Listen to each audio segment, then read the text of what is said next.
Tambalan na!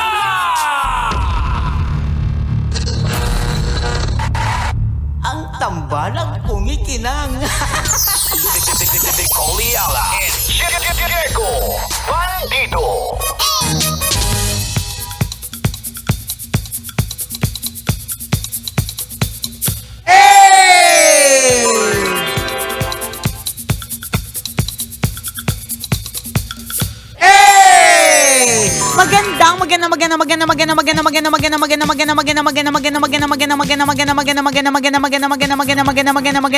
Magandang tanghali.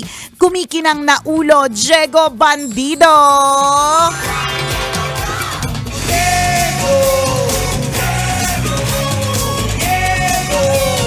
Go, Diego, go!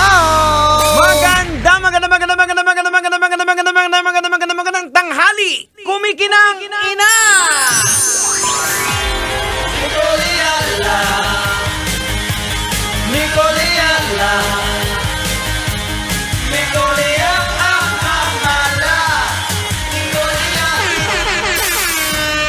Shout out sa mga masisipag na pumasok today. Ay, oo, may pasok pa May rin. pasok pa rin. Shout out sa atin, di ba? Na pumasok today. Mabuhay tayong Mabuhay lahat. tayong lahat. And dapat magpasalamat, di ba? Pasalamat po tayo na meron po tayong trabaho. Ayan. Ako, Alam mo, magpapasalamat muna ako sa, of course, kay Lord ay, dahil... binigyan ka na naman ng isang taon. Panibagong buhay na naman! Imagine mo yun! Grabe. Samangda mo talaga. Oo, lagi kong binabalikan talaga. Oo nga. 3 beses ako na heart attack. Yes. 2 beses At yung, operan sa puso. Yung isang beses na heart attack ka, hindi mo pa alam na may heart attack ka na Oo. pala. Diba? Kaya- Tapos ngayon, buhay na buhay and Oo. celebrating your birthday. Yes. O, diba? Happy birthday, Diego Bandido! Nicole Ayala! Bumabata tayo ng bumabata. Oo naman. Hindi, pero POV lang yan, Jegs. Diba? tama. POV lang yan. Minsan naiinis tayo kasi mas malapit na tayo sa 50 kaysa sa 40. Diba? Ikaw ba ramdam mo ba yung edad mo? Of course not. Yes! Mas malakas pa. May thyroid cancer na ito. Malakas pa itong Tama. uminom.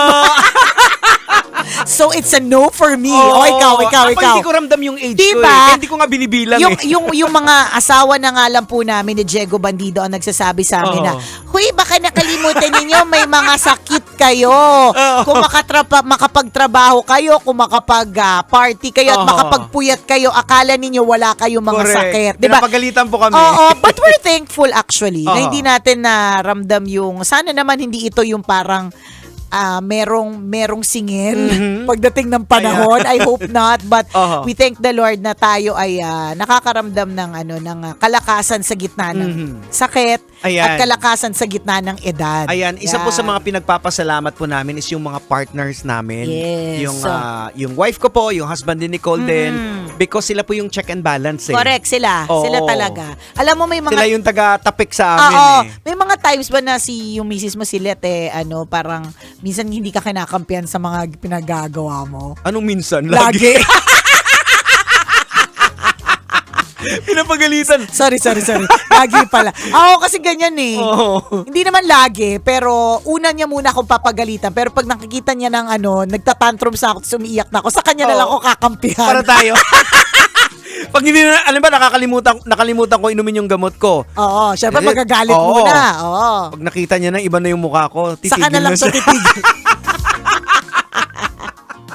Ganon. Oo. So, may mga dapat lang po talaga tayong ipagpasalamat lagi at araw-araw na yung ginawa ng Diyos. Tama. Pero hindi ba kapag masasabi mo pagka December 26, medyo malas din ang birthday na yan. Kasi ang regalo mo, simula noon, ng pagkabata ka, ang regalo mo ng birthday mo at regalo mo ng Pasko ay Isahan iisa. na lang. Di ba? Iisa. Isa na lang. Oh.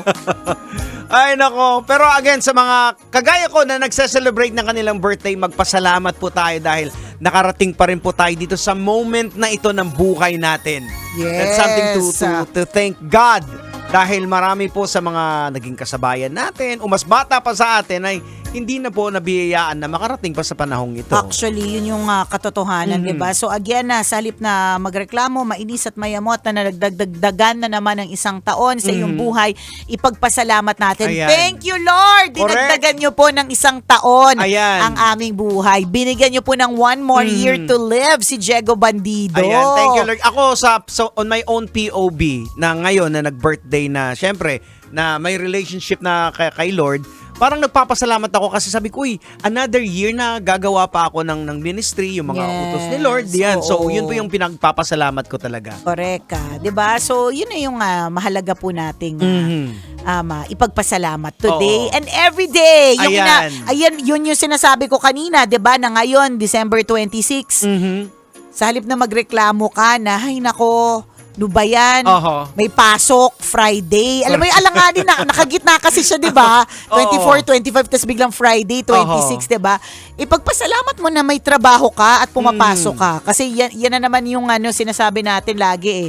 Yung nirereklamo po natin ay pangarap na ibang tao. Oo. Natatandaan ko, meron akong isang kaibigan na, batchmate ko siya. So, nauna na siyang kinuha ni Lord. Hindi ko yung makakalimutan kasi first time ko mag-host ng burol. Alam mo yun? Na hindi ko naman ginagawa pero parang ako bigla yung pinag-host. At malungkot siya na nakakatawa at the same time kasi sabi ko, grabe lahat na lang pinasok ko. But of course, wala namang bayad yun. Pero, nag-host ako ng burol niya. Tapos, hindi ko lang makakalimutan yung one time na nagkita kami nung nanay, nung kaibigan kong yun, na nakatitig talaga siya sa akin the whole time na nandun ako sa event kung nasan we were in the same event. Siguro ang iniisip niya na siguro kung nabubuhay pa yung anak ko. Gantong-ganto din kasi magkaedad kami.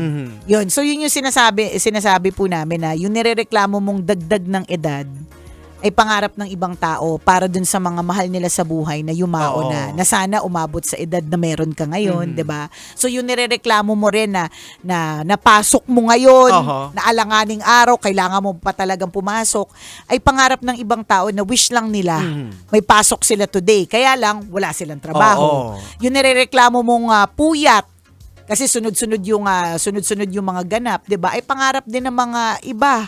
Na wish lang nila makaramdam sila ng pagiging busy. Ayan. 'Di ba? Wag po kayong mag-alala, baka sabihin niyo naman bida-bida kami. Ang galing-galing namin magsalita kasi ganyan po kami mag-isip dati. Oo, tsaka hanggang ngayon paminsan-minsan nagreklamo din talaga ako na parang ganyan po. ba yan? Nakakainis. Bakit naman ako napunta sa sitwasyon na ito? Bakit naman yung trabaho na ito sobrang demanding?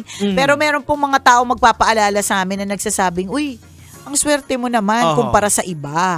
'Di ba? So sa halip na magreklamo, magpasalamat ka. Nagkaroon lang ng maturity on our part dahil once kasi nakita mo yung purpose mo ng life mo, doon nagiging malinaw. Nagkakaroon ng value. May value na. Hindi ka na ano ba naman yan? Bakit naman ganito? Bakit naman ganyan? 'Di ba? So, busy is good. Puyat is good.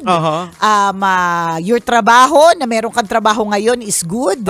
Wag na magreklamo. Okay lang yan. 'Di ba? Ang importante may trabaho ka. Ang importante ay tumatanda ka. Tama. 'Di ba? Ang importante, binibigyan ka na naman ng isa na namang taon, another chance na i-enjoy ang masarap na pagkain. Kumain ng kutsinilyo, Ayan, kutsinta. Ay nako, hanggang kailan kaya abutin yung mga spaghetti natin kahapon at ayan, isang araw? Sigurado mga nasa ref na naman, Correct. nandyan na naman. Ito talaga yung dapat natin ipagpasalamat. Minsan nagreklamo tayo, ano ba yan, dami-dami pagkain. Pero pag wala din naman tayong pagkain, nagreklamo din naman tayo. Ako hindi ko alam kung ako lang ba yung weird. Mas gusto ko sa spaghetti yung galing sa ref. Na Gusto ko yung malamig, oo. Ako naman, ang gusto ko rin yung spaghetti na hindi naman siya malamig na galing sa ref, pero gusto ko siya na hindi siya ima-microwave, pero ipiprito siya ulit. Gusto ko yung parang yung ilalagay siya ulit sa kawali, yun yung paraan ng pag-init, tapos may mga matigas-tigas na part, na parang crunchy spaghetti na siya. Iba talaga yung Ako utak naman, ko. ang paborito ko yung di ba may bihon? Ayan. May tinatawag kaming kalo-kalo bihon. Ano yun? So parang ganun, parang iinitin, tapos yung medyo may crunchy Diba? part. Ang sarap, diba? Sa halip na magreklamo ka na, may spaghetti pa. Spaghetti na naman. Correct. Gawin mong crunchy prituhin spaghetti. mo. Prituhin mo. Kagaya paborito ni Nicole. Correct. Pritong spaghetti. Pritong spaghetti, gusto ko yan. Parang iba yung iba kasi yung, parang feeling ko sa kanya, sumasarap yung lasa niya versus minicrowave. Aha. Ano ba yan, nagugutom na, ka-exit na tayo. Akainin ko na yung Pasensya binaka na, ko gutom na spaghetti. kami. Nagutom na tuloy ako. Exit na po kami. Ayan. Salamat mga kabisya sa Thank you. pagtutok. Muli, ito po ang tambalang kumikinang. Ako po si Diego Bandido. At ako naman po si Nicole Yala. Kailangan pa bang i-memorize yan? Basic! Kabisyo tayo